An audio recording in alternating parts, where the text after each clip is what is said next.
All right, good afternoon, everybody. Looks like we have over 210 people already joining us. We're going to give you a couple more minutes to everybody log in. Now we're up to about 215 people.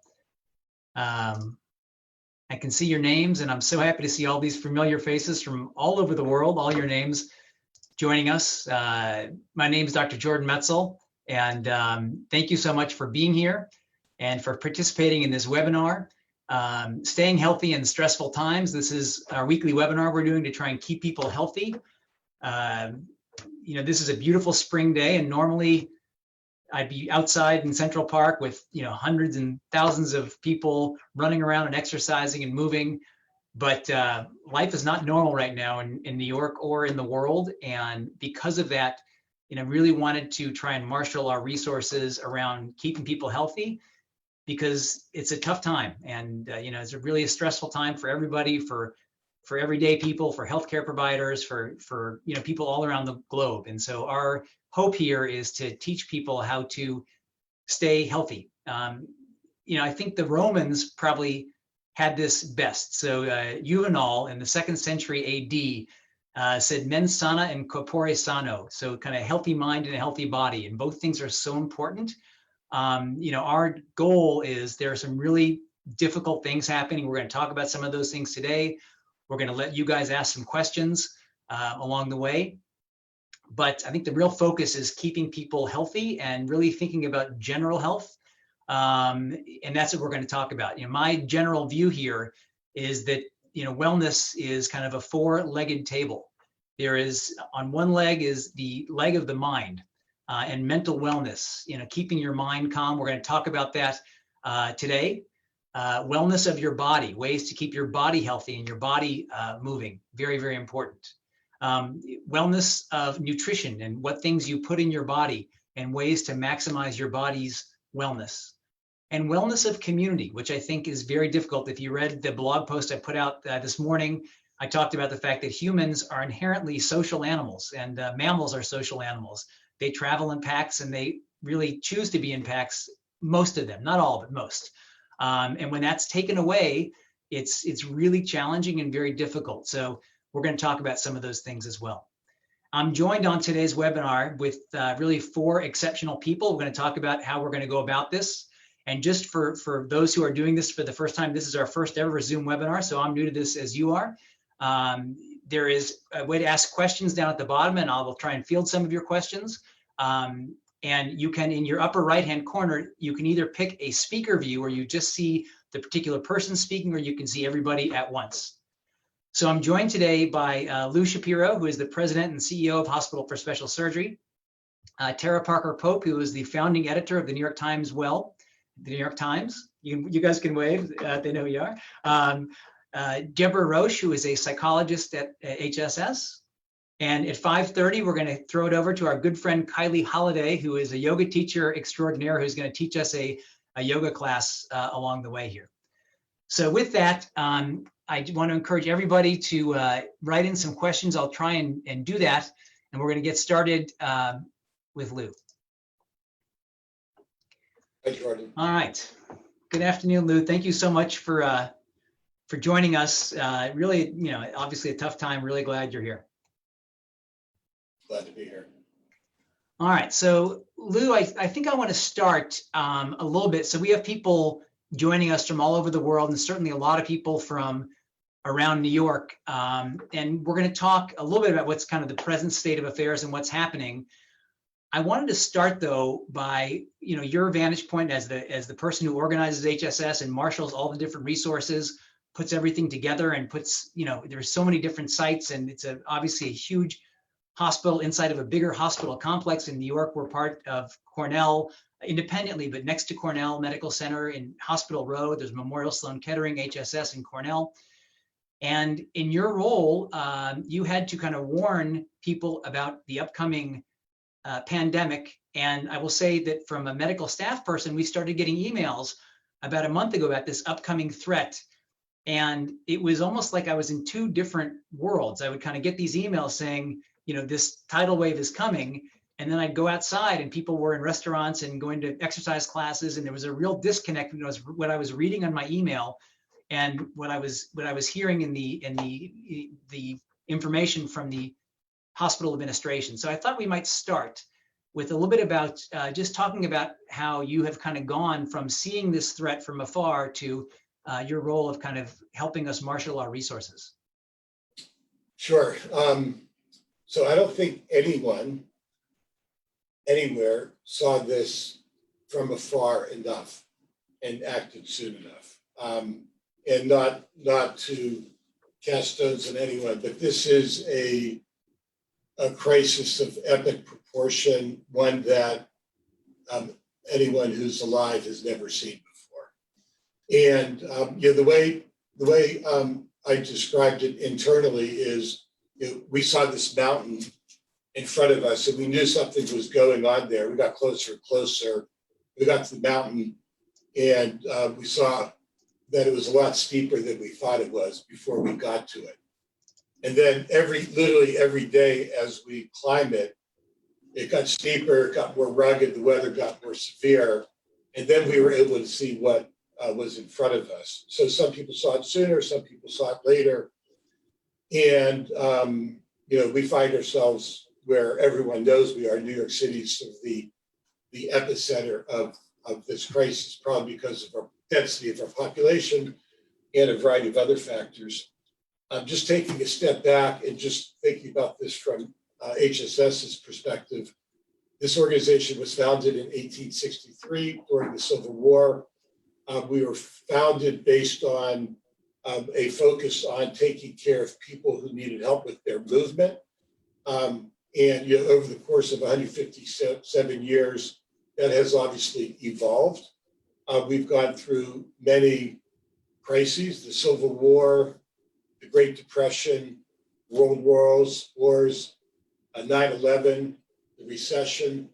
And I would say that this is our and New York City's finest hour. We are undergoing a wholesale transformation to beat this disease and get through it and get to the other side of the mountain so we can get back to what everyone does best. About mid-March, I would say, I think every day seems like a month, so it really blurs together. As we started seeing the intensity of this mountain in front of us, we realized that long before we were told we needed to do it, we realized that we needed to define what was essential care and what could wait. And around March 17th, I think it was, we defined essential care. We published it on our website. We implemented it,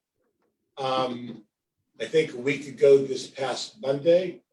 And we went from 100% essentially utilization of our facilities and capabilities to help people move: orthopedic surgery, pain management, physiatry, physical therapy, the whole spectrum, to a few days ago about 10%. So from 100% to 10%, and we've transformed the organization so we could join this fight. And we're doing a few things all at the same time. And it's almost like standing up a brand new company with an organizational structure and people with different skills and talents to do something different, and then ramping up to full production overnight is an analogy I use here. But we have significantly ramped up the ability to provide telemedicine services, as you know, for physicians and therapists to be in touch with the community, to help them with whatever problem they have that we can help them with. It could be as basic as exercise like you do, or as advanced as care like you do, or like other people do. I think we have about 200 physicians who have telehealth capabilities now. Physical therapy is going live, I believe, yesterday or tomorrow, pretty soon. We have transformed all of our satellite facilities to accommodate urgent care, funding those into the main campus so we can continue to provide essential musculoskeletal services. and that we've taken our non-essential musculoskeletal capacity, which is significant, and transformed it to join forces with our sister organizations, Weill Cornell and New York Presbyterian, to maximize our capacity. I would say some element of what we do is full speed ahead, but that's at a 10% level. The other 90% is on pause while we fight this. And we've transformed this organization to basically take care of patients that can be removed from New York Presbyterian facilities, come here, non-COVID-19 positive patients, so that they can expand their capacity and infrastructure to take care of. Yeah, it's been, I would say that on the watching from the physician side, it's been just remarkable to see how, it's kind of a whole new organization kind of essentially sprung out internally overnight to support everything that's going on next door. And obviously, as we kind of near the, the plateau of, this health crisis in New York City, the demand on, every healthcare institution is going to be much greater. And people are reading about that. Just in the last couple of minutes, just, from your vantage point as president and CEO, you're part of the discussions of hospital heads from the whole New York City area.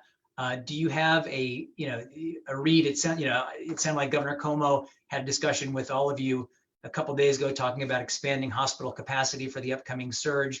Do you feel like New York City is getting to a place where we are getting closer to be able to absorb what seems to be coming our way? Yes, we're getting closer. We're not going to get there. Yeah, that's what it seems. But just watching all the different efforts, kind of try and spring up to try and help that and make that happen. This is a time that anyone would give up for anything, but it's also an inspiring time to see how people rise to the occasion across the board, how organizations rise to the occasion across the board, at least in this city. Politics are gone, competition is gone. Yeah.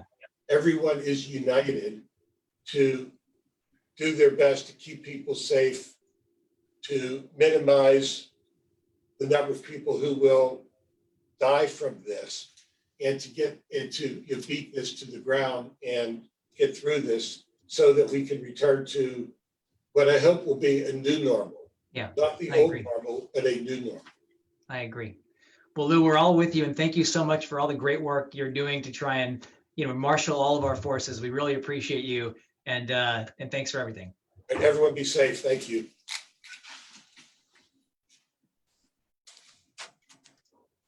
All right.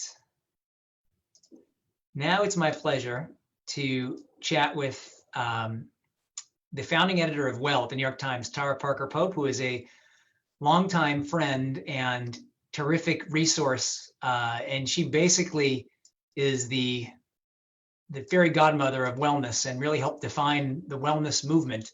And Tara, thank you so much for being here to talk about wellness, because as I talked about at the beginning, this is a time for people to make sure they are as quote unquote well as possible, and not become so fixated on COVID that they lose sight of what it means to be well in general. Yeah, I've been saying, if there was ever a time for self-care, people think self-care is, second, that I have to take care of, everybody else first. I have to work. If you're taking care of yourself right now, you're taking care of your community. And maybe from this, we will learn the value of self-care. And hopefully, when we get on the other side of this, we're going to understand that, a good night's sleep, eating well, exercise, that we're not only helping ourselves, but we really are contributing to the health of the community when we take care of ourselves. Gotcha. And we see a lot of, so just all of Tara's articles you can find on the New York Times, and just put her name in the top. She, especially now, has been almost every day putting out a really important article. I want to talk to you about a couple of things. Obviously, we can do this every week if you'll come back, and we'll do this webinar once a week on Thursdays. Tara, you wrote a whole book on relationships. And so there are a whole bunch of memes floating around and videos about people like the first day in quarantine, they love each other. The second day, they kind of like each other. Like by the fourth day, they're like punching each other. Being locked in a small place is very difficult for alone. It's difficult with couples. It's very difficult for families with kids. I think, just the physical quarantine is really difficult, especially in a place like New York. So any kind of thoughts you have on ways to help people with the psychological aspects of quarantine would be great. Yeah, I do have some advice. I mean, I think depending on your situation, I think single people have their own unique challenges. People who are separated from families, I think couples with shared custody arrangements are facing a lot of challenges right now. But so, you can't speak to all of that. But I do think there's some basic rules for families that find themselves, in one place, and I think we should focus on, just for the sake of time, couples with families or couples, just the two of them, they are in a small place. And I think one of the things is that this is an opportunity to see your partner in a new light. You can, I shared something with you earlier today from Twitter where people are seeing their partner's work persona, which is a little bit different maybe than their at-home persona. Somebody was saying, oh, my partner is one of those guys who says, hey, I'm going to circle back with you. And, that's not necessarily, how she thought of him. Other people, are noticing, she wrote, my husband apparently can make small talk, just not at parties with me. So we're seeing other sides of our partner's personalities. I think this is an opportunity for them to also see, especially if you've had one person working at home the whole time and maybe the other partner thought it was easy. Now they get to see that and appreciate your world. So I think we have a real opportunity here in our relationships to really see the other person and see who they are and maybe develop a new respect and appreciation for what they do. A couple quick things. I don't want to, go on too long, but I do think it's really important right now to stick to a schedule. I've always believed this about working from home. People think that when you say, oh, when you work from home, you have to get up and take a shower and stick to a schedule. And I think that's about being more productive. It's actually not. It's about keeping your sanity, because what happens when you work from home is it's very easy to let your work bleed into your free time and your family time and your downtime. And you find yourself putting in 18-hour days. And it's really important that when you create a schedule, that you stick to it. And a schedule should include breaks and coffee breaks and standing up and stretching. And, we don't have those built-in things now at home, these interruptions of a meeting, right, to get us up and walk across the office. Somebody said the other day, it's great to go from having, a stressful day on the couch to a relaxing night on the couch. Like, we're pretty much on the couch now, working the whole time. So I think it's important to have these schedules, have lunch with your kids if they're home, have a recess with your kids. Those are great tips. Joel wrote in, the quarantine has helped my marriage. My wife is acknowledging my working from home and leading virtual fitness classes. So there's certainly some people who are, so thank you, Joel, for writing that. And there's certainly some people who are kind of finding ways to navigate this like you're talking about. And those are great tips. There are 3 articles that I think you've recently put up, and you guys can all find these on the New York Times site, that I've included in some of the stuff I've sent out. And the first was, it was either a thing of beauty for the OCD folks watching this, or it was like, oh my God, I got to do this for the less tidy folks. And by the way, the yoga, if you have any questions, will start at 5:30. And that was the video and write-up you did on how to clean your home for coronavirus, which I'm sure was a very popular article. Well, I was talking to an infectious disease specialist at a New York hospital, and she is, she's in, everybody at the hospitals in infectious disease, they're completely slammed and busy right now. And we just kind of got on this conversation, and she's a mom. Also, doctors are real people too, right? They have families and children at home. Yeah. And she said, this is what I do. And I thought, I want to know how an infectious disease doctor cleans her home. And she says, I try not to be neurotic about it, but I come home, I wash my hands, and I think about the high touch areas in my house, and I give them all a good wipe. So, doorknobs, light switches, refrigerator handles, microwave handles, the popular junk drawer, the TV remote.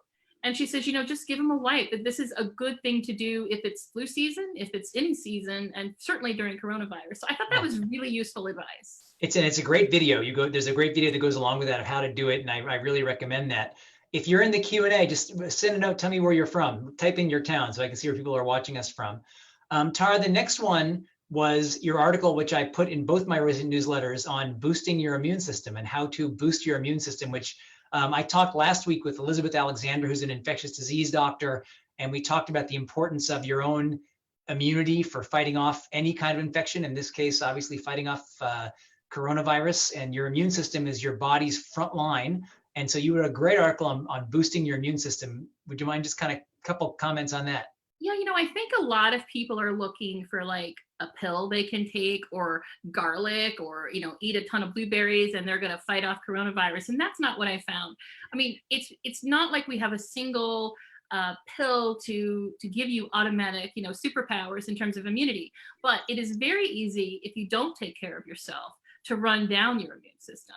So that's why, when we talk about things like sleep, getting a good night's sleep, managing stress. I think the most remarkable thing about the research on immune system is that they've done these studies where they found 150 people willing to have a cold virus put in their nose and be studied. And, they were put in quarantine. So we have some really good data on what happens when you don't get enough sleep or you have stress. There's a study where people were willing to have a little wound put on their forearm, and then they were asked to be in sort of high conflict situations with their spouse, and they found that wound healed much more slowly if they had a lot of stress in their life. So there really is some great data showing that taking care of yourself, lowering your stress, exercise absolutely boosts your immune system, as you know, eating a healthful diet, like these things that we've been told, this is the time to buckle down and do them and take care of yourself, because you really will give that kind of that frontline immune system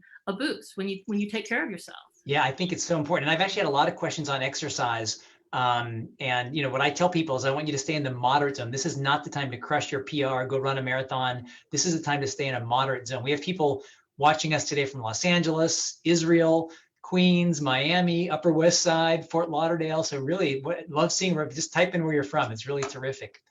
Tara, the last one I want to ask you about was really, I thought, interesting and great advice that I've been talking about as well. And I was really happy to see you write about that, which was, I think, the one you put up yesterday or the day before on gratitude in the face of a crisis, which I find to be really as much about helping yourself as helping somebody else. I think it falls in this whole kind of wellness idea. I was wondering what you could kind of tell us about the importance of that. Well, we know from some research that, we know from meditation and stress management research and that gratitude is something that can help you, sitting down at night and writing down, 3 things for which you're grateful. It's a stress reliever. And it's a lot of people who have sort of a regular daily gratitude practice. It's kind of common. But I was finding for me that this has been so anxiety provoking, and I would be doing maybe a meditation and it really wasn't working. And I was looking for something that would have a more kind of powerful effect on me. And I started, as I was doing my 20 seconds of hand washing, between the fingers and the whole thing. And I thought, instead of singing the happy birthday song, I'm going to really make my list of the things for which I am grateful at this moment. And it actually is kind of a moving experience. And it really does open you up to the amazing things happening in the city and in the country and in the world. The doctors and nurses, and the first responders, the ambulance drivers. These people, a lot of people are becoming ill, but I think about the grocery workers who are hourly wage employees who are coming to work every day so that I can have food. I find that really powerful. I think the people who, are picking up the trash and working every day, there's just so much to be thankful for right now and to appreciate the world around us. And for me, this has helped. And I've shared this with a lot of people in the Well newsletter, and I've gotten such great feedback. People have said, this is what I was feeling. I just wasn't finding a way to channel it. And I think it's just a small thing you can do. But I think when you do that every day and when you practice gratitude every day, it translates into your life. It just translates into how you deal with people, and it does lower your stress. So I really think everybody should figure out a way to have a moment of gratitude, during the day. It's helpful. I think that's great advice. And I as well, I talk about community facing jobs. And really appreciating people who are, I think that's exactly right. People in community facing jobs who have, more risk than people who are able to be sequestered away. And they're just silently marching on doing their jobs. And we owe them so much gratitude as well. I think that's all great advice. Tara, just let people know where they can find your newsletter so they can get it themselves. Oh, just go to nytimes.com/well. So go to the New York Times and write /well.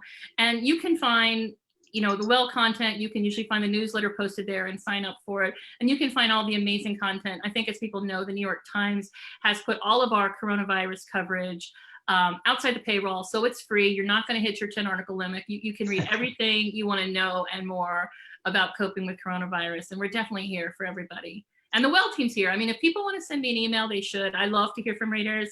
It's tpp@nytimes.com, just my initials at nytimes.com. So email me if you're listening. I'd love to hear from you. That is so kind of you. Tara, thank you so much for joining us. We'll have you again, hopefully as soon as you'll come back. I'm going to change you over to attendee so you can do some yoga. Great. anonymously. I'm going to enjoy the yoga. All right, good. Sure. All right. Deb, let me unmute you. All right. So Deb and Deb Roch is a psychologist here at HSS, and in her normal job, she does psychology and often sports psychology at the Women's Sports Medicine Center. But like all of us, she is kind of morphing into some of that, but a lot more different roles in terms of just general psychological wellness. And I wanted to talk with you a little bit about stress reduction. And it was interesting from what Tara was talking about in terms of stress as important for maximizing immune function. That becomes essential. And stress by its nature is pro-inflammatory. And so what are you thinking about for not only your clients, but for the general world about talking to people about reducing stress as, in kind of nuts and bolts ways? I think, we're really, what I try to talk with most of the folks I'm talking to right now is small bites, so instead of, I think when we get overwhelmed, we can look too far ahead. So sort of managing things in a smaller way, trying to do our best to stay out of that fight or flight zone, and when we know we really get into that really high level of stress and anxiety. So a couple of things I'm trying to help people focus on are sort of, what's the physical management? So, how do you need to slow your system down, which is great with like the yoga programs you're doing and the meditation and things, or are you somebody who needs to get that energy out and go work out and burn some of that excess, which will help also with the managing stress. I think Tara did a great job of talking about the gratitude, which shifts our perspective so that you can kind of see things from a more broad perspective rather than getting so caught up in the spiraling. And things like that. It's kind of where we're starting. Karen wrote in about, is stress a good thing? So, for those of us who are athletes, and many people used to athletes, having some stress makes us run faster or hit a baseball further. This stress is helpful. So there's kind of, and this is definitely a stressful situation that the whole world is in, and definitely New York City is in a very stressful situation, tri-state area. So how do you differentiate between kind of healthy stress versus unhealthy stress? And how do you try and keep yourself in a good zone? I think she raises a really good point. And I talk about that so much with my athletes. Like, you want a certain amount is when they'll perform in the zone. But if we tip over, then it can kind of take away from our performance. So I think keeping in that kind of zone where there's adrenaline. And so sometimes with that, we can think sharper, we can focus on things a little better versus where it becomes so consuming that we're having a hard time maybe settling in. So I think she raises a great point, and it certainly is there. It's not all bad stress. There is some good stress for sure. What about, and I say this as a guy with three brothers. So this is a guy with three brothers question. But in general, oftentimes, some people, sometimes they're men, have a tough time articulating anxiety. They tend to just kind of keep it in and don't do a good job of letting it out. And so I would say let's say people and men who have a tough time articulating anxiety and have a tough time doing it. Do you have any suggestions for them? Because I think this whole idea of stress reduction as mental wellness is really, really important. And I feel like we don't do a good job of talking about that enough. I think you raised I think what anxiety, it can look very different in different people. So some people may withdraw and some people may get irritable.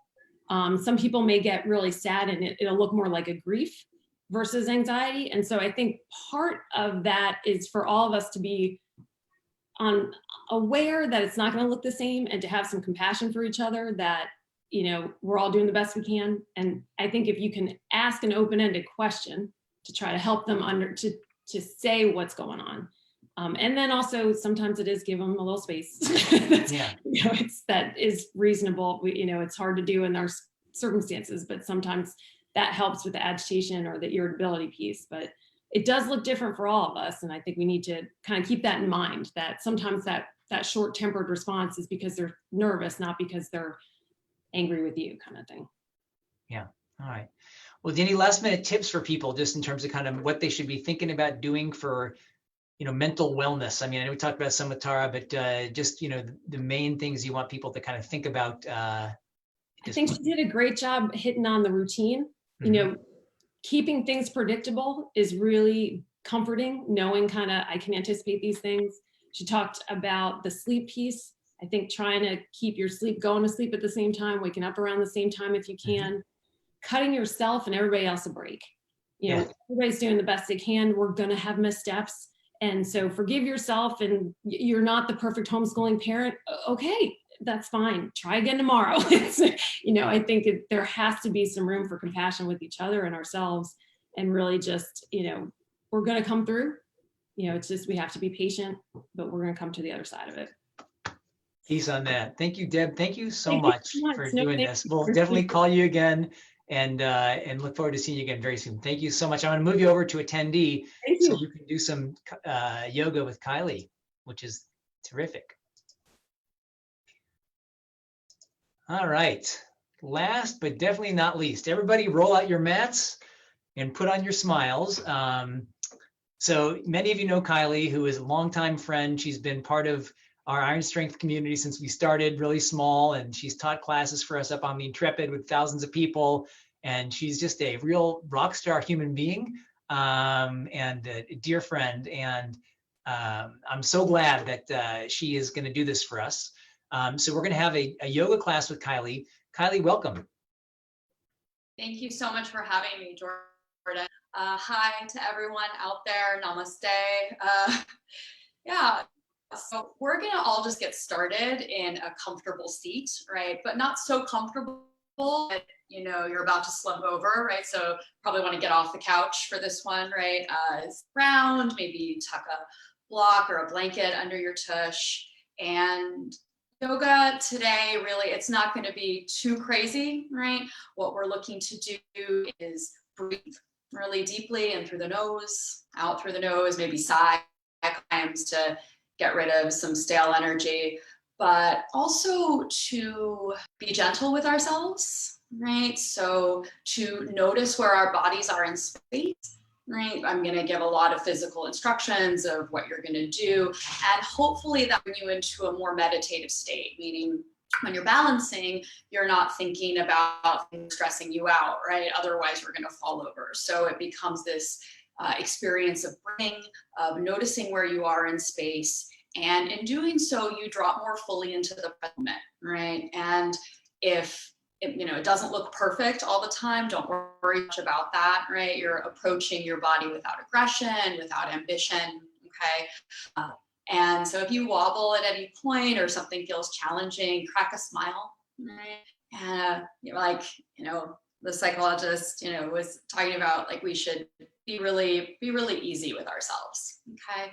So close your eyes, sit up tall. Take a really big breath into your nose. Open up your mouth, let something go. Close your mouth. Notice your breath as it passes in through the nose and the nose. Notice the temperature as it passes through the nose, slightly cool. And then the breath is warmer as it leaves your nose. Notice how your breath changes the shape of your torso. So as you inhale, your torso gets bigger.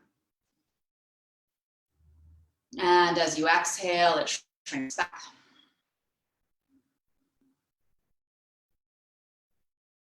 Notice the state of your mind right now.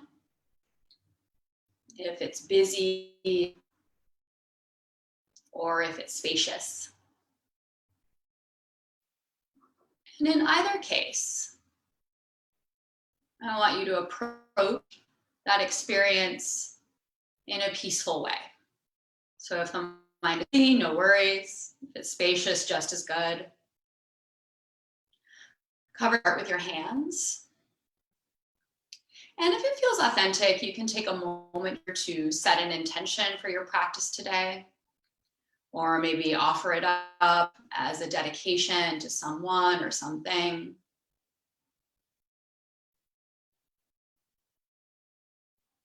Let your eyes float open.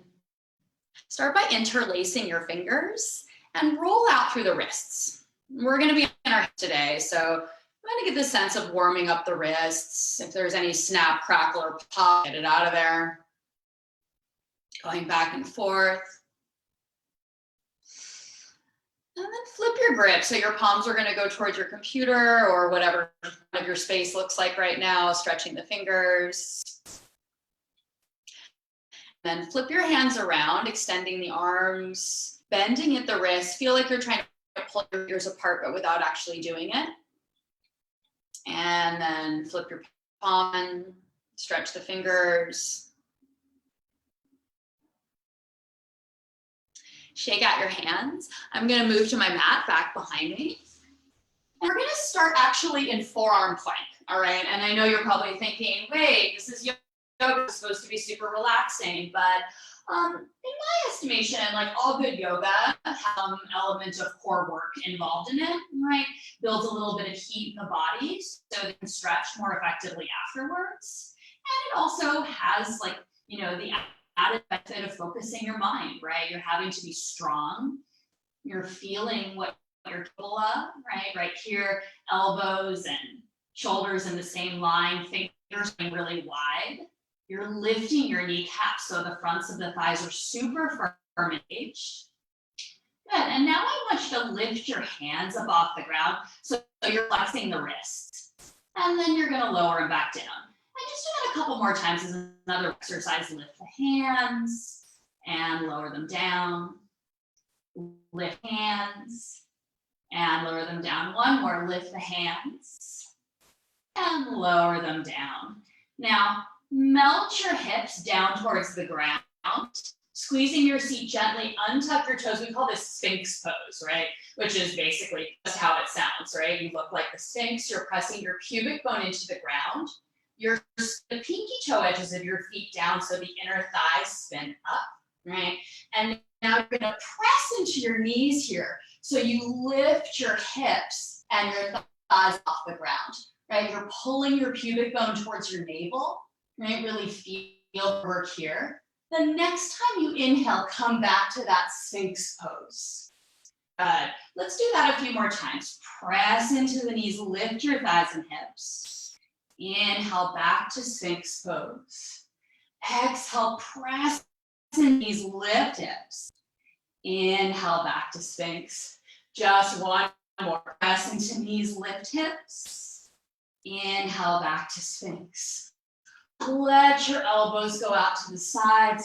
Tent your fingertips outside your mat, look like little claws. Squeeze your seat again and come up into a wide cobra. Doesn't have to be very high. I don't want you to do anything that crunches your lower back, right? Everything we do today on a scale of 1 to 10 in terms of intensity, I want you to keep it about a 5 or a 6. Kind of like Jordan was saying, moderate exercise here. And lower all the way down. And let's do that one breath per movement. Inhale to rise up. Exhale to melt the heart down. And one. Inhale, lift up. Exhale to come on down. Take hands by your chest. Push your seat to your feet so it's a child's pose. Forehead down. Spreading the fingers really wide. Good. Look sweetly up between your thumbs. On an inhale, you're going to rise up onto hands and knees. Without shifting hands or knees, drop your rib cage, look up towards the sky. So it's kind of like what we think of as a long cow pose in yoga. Exhale back to child's pose. Do 2 more like that. Inhale, rise for that long stretched out cow. Exhale back to child's pose. 1 more. Inhale back on up. Exhale, melt the hips down. Good. Inhale, come up. This time you're going to tuck your toes. You're going to press into the ground like you're trying to shove away something heavy. So the space between the shoulder blades spreads out. And then lift your knees just a few inches off the ground. Hover here and hold. And now keeping these bent, start to reach the hips up towards the sky. So kind of like down dog, but the knees are bent an awful lot. Butts up towards the sky, fingers are spreading wide. You're reaching your heart towards your thighs, but still pulling your ribs in. Now slowly start to extend the heels towards the ground and lengthen out the legs. If you notice that your back starts to round as you do this, feel free to keep a bend in your knees during downward facing dog. No problem there at all. Good. Take a few big breaths here, long and slow through the nose. Full and complete out through the nose. Take a slow walk towards the top of your mat, 1 foot at a time. If you don't have a mat, that's fine as well, right? Making do what we have. When you get to your hands, if feet are going to be about hips width distance apart, reach for your elbows, bend your knees as much as you need to, suck in your stomach, sway from side to side.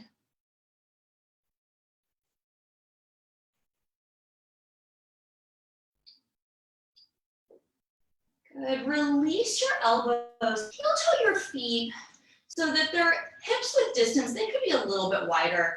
You're bend your knees a lot, scrape the ground with your hands, come up into what we call chair pose, Utkatasana, right? So you're feeling your butt muscles turn on. Arms can be in line with the ears, or if it's really stressful, you can also take your arms out to the side like you're kind of like a goalpost or a cactus. Inhale to straighten your legs, reach your arms to the sky. Exhale to drizzle down by your sides, right? Getting down to the basic business of standing up straight. Stretching up through the crown of the head, palm open, right, towards the front of your space. Some of us are working on computers from home, so we start to have that internal rotation of the shoulders, a little bit of that kyphos in the upper back. So work here just in a gentle way to try to find some ease, but also that uplifted posture and elegant shape. On your next inhale, reach your arms up into the sky. Exhale, come all the way down to the ground so you're in a forward fold. You're going to step your left leg way back behind you into a low lunge. Plant your left palm down, straight right arm up into the sky for an easy lunging twist. Good. All the while lightly cinching the waist, pulling the ribs in. And if you like, you can make some big circles with that top arm. So what you're thinking of is just moving the arm, not moving the torso at all here. A little mobility exercise. And stop on the up and go the other way with your circles. And stop on the upswing. Let the right hand drizzle down to frame your right foot. Gently drop the back knee on the ground. You can keep the toes tucked and tuck them in the back, however it feels best for you. Take your hands to the top of your front thigh and then bring your arms out to the side. Again, that goalpost shape, right? Arms bent at 90 degrees. You're reaching the elbows back and you're knitting the shoulder blades together. And then all while cinching the waist. Tummy's not hanging out the trapdoor. Inhale up to the sky. Exhale, hands come down to frame your front foot. Back knee lifts, palms plant, plank pose, step back. Exhale, lower all the way down to the ground. You can always drop your knees if you need to. When you hit the bottom, tuck your toes, cobra pose, small, medium, or large. Exhale, or head down. Curl your toes under, fire up your thighs. Can you do a push up into plank pose? Downward facing dog, hips go high. Inhale, right leg lifts to the sky for down dog split. I want you to stack your right hip on top of your left and bend your right knee. So there's this feeling of stretching through the inner thighs and squaring on the shoulders. Good. Keep the hips open. Straighten out your right leg for an open down dog split. Flex your right foot. Now square off your hips again. So pinky toes down, inner thigh squeeze up. Take a very big breath in. On the exhale, step your right foot outside your right hand. Drop your back knee, untuck your toes to your right foot out about 45 degrees. You're going to take your right hand and push on your inner right thigh to open up our hip. Good. Release that pushing act. Take your right hand down inside your right foot. Curl your back toes under, lift your back knee. Step your left foot outside your left hand, so you're in a squat pose. Some people are going to have to turn their toes out quite a lot. Some people, the heels will pop up off the ground. That's not such a deal. Right? In yoga, we like to think of squats as a really grounding shape, right? Important during times of stress and crisis to feel that sense of being grounded. Tense your fingertips down. Parallel feet as you forward fold. Again, reach for elbows, sway from side to side.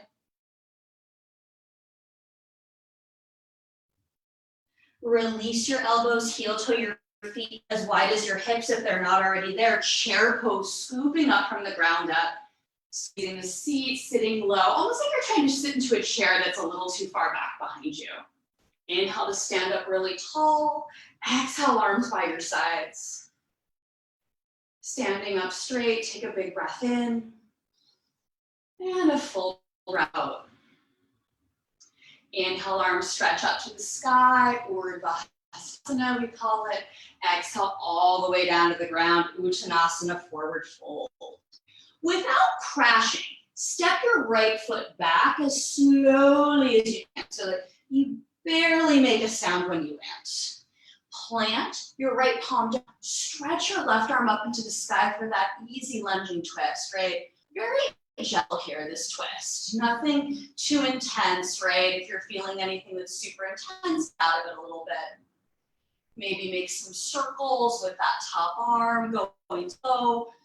Anytime I practice, I like to imagine that I'm trying to move through water. My muscles are engaged. I'm never using a lot of momentum to get around on my mat. Go the other way with your circles if you haven't already. And let the left arm drizzle down to frame left foot. Drop your right knee on the ground. You can keep your back toes tucked or not. First, take hands to the top of the back in front. And then arms up into the sky, goal posting the arms. Notice if your right hip is sneaking back behind you, draw it forward. Remember what I said at the beginning about this moving meditation happens because we notice our breath. We notice where the body is in space. And we stay fully present so to make the experience better than it would otherwise be. Inhale, arms up to the sky. Exhale, hands down to the ground. Back knee lifts. You step to plank pose. Lower all the way down to the ground. Untuck your toes, cobra pose, squeezing the tush, heart up. Exhale, forehead down to the ground. Inhale, plank pose, do a push-up. Exhale, downward facing dog, hips go high to the sky. Good, left foot lift into the sky, we call it down dog split when the hips are square. And then you're gonna very carefully open up the hips, meaning you stack your left hip on top of your right, you bend the left knee, you up through that left knee, so you're really conscious of the muscles that are helping you reach the knee high. Good. Keep the hips open, straighten out the left leg, open hip down dog split, flex your left foot, and then square off the hips. The leg's gonna drop a lot on that left side, and that's okay. Take a very big breath in. Exhale to step your left foot outside your left hand next to your pinky finger. And if it doesn't make it all the way, you can always help it with your hand. Drop your back knee, untuck your toes, plant your right palm down, turn your left foot out 45 degrees, push on the inner thigh to open up the outer hip. Take a big breath in and a full breath out to soften into the shape. Relax that pushing action. Curl your back toes under, lift your back knee, step your right foot outside your right hand to find a squat pose at the top of the mat again. This time, instead of forward folding, you're gonna push into the ground, step really tall. Parallel symmetrical feet, so you might have to look down, right? Sure that that's what's happening. Arms up into the sky, and then it's gonna be right arm down the right leg and over your ear so you're in a side bend. Inhale, arms right back up to the sky. Take it over in the other direction. Right arm over the ear, left arm down the left leg. Inhale, arms up to the sky. Exhale, arms down by your sides. Turn to face your little computer situation and then maybe wide step out on your mat. If that's not facing your computer, that's fine, but you want to have a very long stance lengthwise, so super wide with the feet, okay? And I want you to turn your right foot out so that the outer edge of your right foot is parallel with the side of your mat. Now I want you to look at your back foot, and then I want you to drag your foot in about 10 degrees. So it's not quite parallel with the back of your mat, but almost. Get your arms out, reaching equally in opposite directions, almost like there's a tug of war between your right middle and your left middle finger, no one's winning. And then with your right fingertips, like you're trying to grab something that's kind of far away, reach, reach, reach, reach, reach. And then only when you can't reach forward anymore, right, you bring the right hand down. For some people, it will come like kind of right below the knee. You might even be using a block at home. For some people, the reach will be extended a little bit further, and you might take your right hand down to your ankle bone. Staying really long on the right side of what's called triangle pose. Breathing in and breathing out. Reach your right arm forward to come all the way up to stand. Pick up your right toes, pivot the whole foot in so both feet are parallel again. And then you're gonna turn your left toes out so that the outer edge of the left foot is parallel with the side of the mat. Maybe right toes come in about 10 degrees. Reach equally in opposite directions one more time, right? Toning the undersides so the triceps are really strong. And you reach, reach, reach. And you can't reach forward anymore. That's when you bring the left hand down. Still lightly cinching the waist. Feeling really connected to the whole back leg, right? So you're pressing into the pinky toe edge of that back foot, and then the left hip is slightly forward as the chest spins open. Reach forward with your bottom arm, come all the way up to stand, turn your left foot in, so both feet are parallel again, and then turn both toes out. I would say about 45 degrees. Right? Take your hands and perch your heart. Bend your knees so you're in what's called gut pose. Some people also call this horse stance, okay? And if you can lift your big toes, close your eyes, take a very big breath in. Maybe sit a little bit low as you breathe out. And then on an inhale, straighten your legs and reach your arms up. On an exhale, hands and purr your heart as you bend the knees. 2 more like that. Inhale to straighten and reach. Exhale, bend, hands in prayer. 1 more. Inhale to reach up, breath and movement. Exhale, hands in prayer to space. Hands on the tops of the thighs here. Little bit of support. You're going to take a very big breath in. On the exhale, twist your torso towards the right. We call it a thoracic twist. Inhale back to center. Exhale, twist torso towards the left. Inhale back to center. 1 more time. Exhale, go to the right. Inhale back to center. Exhale, go to the left. And inhale back to center. Straighten your legs. Reach your arms to the sky. Parallel feet. Just step forward to the top of your mat. Hands on your lower back here. Squeeze your tush gently, so you want to feel the lower part of your butt turn on as you press your pubic bone forward, shoulder blades together, supported backward bend, a little, a lot, maybe even not all. And back through center. Arms by your sides, standing up nice and tall, breathing in and breathing out. Inhale, arms reach to the sky. Exhale all the way down to the ground, forward fold. Step left leg back behind you into a low lunge, and then step your right leg back so you're in plank pose. Breathing in and breathing out. Drop your right knee in line right under your hip, right? So the right knee's on the ground, hips are super square. Lift your left leg back behind you again, feel your butt muscle get strong, and then reach your right arm forward, okay? So it's a balancing shape for sure. And then lower down. Right leg goes back to join left. Left knee drops. Coming back to the ball of the right foot, then you lift the right leg. Reach the left arm forward. Breathe in balance, really focus.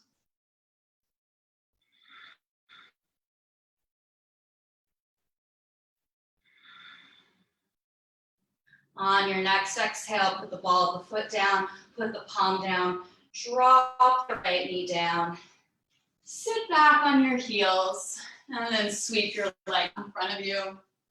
Give them a little shake.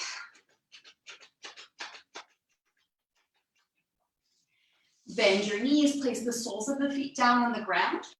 Figure 4, your right ankle over your left thigh. Reach your heart up. And just notice where mine goes.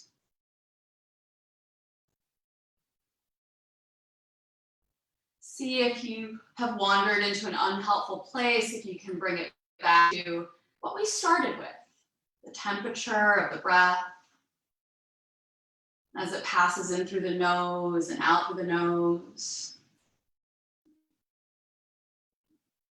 And slowly come on out of that and switch sides. Left foot figure 4s.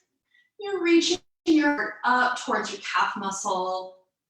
Just remember, it doesn't need to look like mine, right? Focus a lot more on how it feels in your body than how it looks.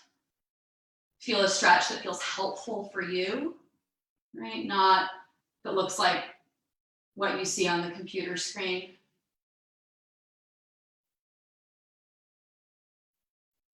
And take a moment to notice how the breath changes the shape of your torso as you inhale, big breath in, so expands.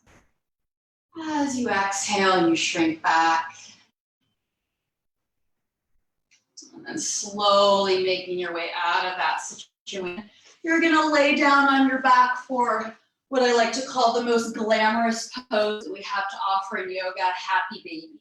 Reaching for the outer edges of the feet, stack the ankles over the knees, grounding through the lower back as best you can. Having a few big breaths here.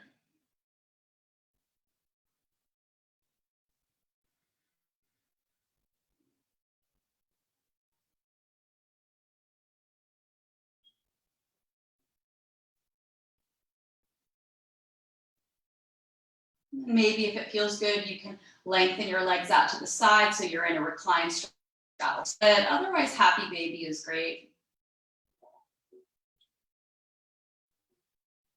If you're one of those people who straighten the legs out to the side, bring it back to the happy baby, and then you're gonna squeeze your shins and knees and back together without crossing your ankle bones.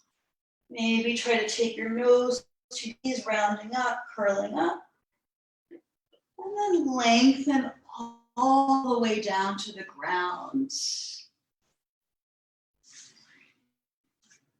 So laying flat, right? If laying completely on your back doesn't feel good, right? You can always bend your knees and place the feet on the ground and the knees together.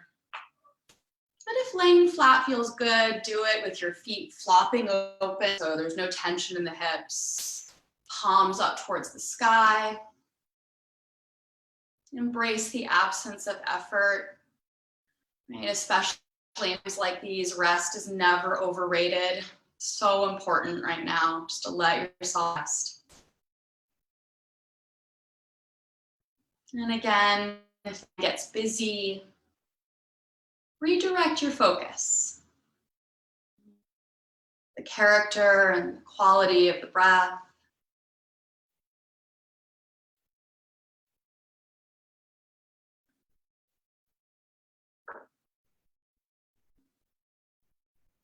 And take 5 more big breaths.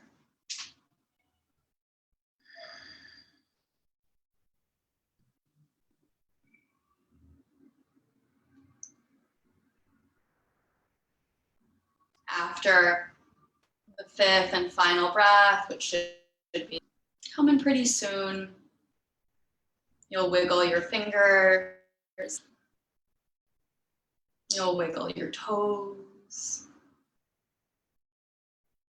You'll bend your knees if they're not already bent and put your feet down on the ground.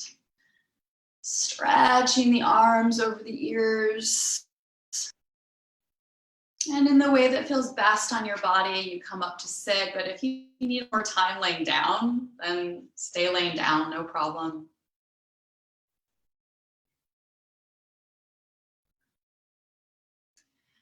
And then in covering heart with hands, knowing that we will get through this, right? That it's perfectly normal to have whatever feelings you're having about everything that's happening right now. It's a difficult time for so many people, but do your very best to continue to dwell in a mental space of hope. Thank you so much for allowing me to spend some time with you. Namaste. Kylie, thank you so much. Really enjoyed that. And thank you. Really, really appreciate it. It was so helpful. Thank you so much for having me, Jordan. It was really just quite an honor to be here with everyone. Now, Stay everybody, strong. we'll do this again next Thursday. And thank you so much for joining. What I'm going to do now, which it looks like there's a button here, I can unmute every single person in this thing. So everybody, I'm going to unmute you. Just say your name. And so we know who you are. On your marks, get set. This could be dangerous, but go right ahead. Say your name, everybody.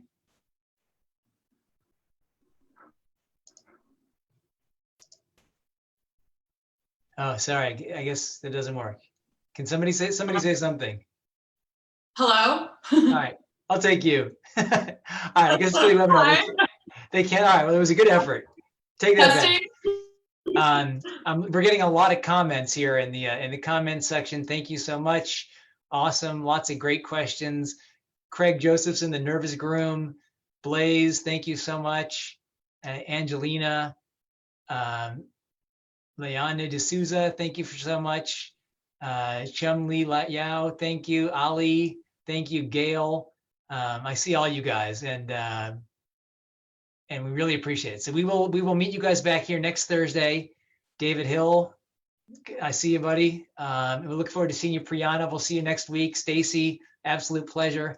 And just wishing everybody the absolute best. Hang in there, okay? Bye-bye.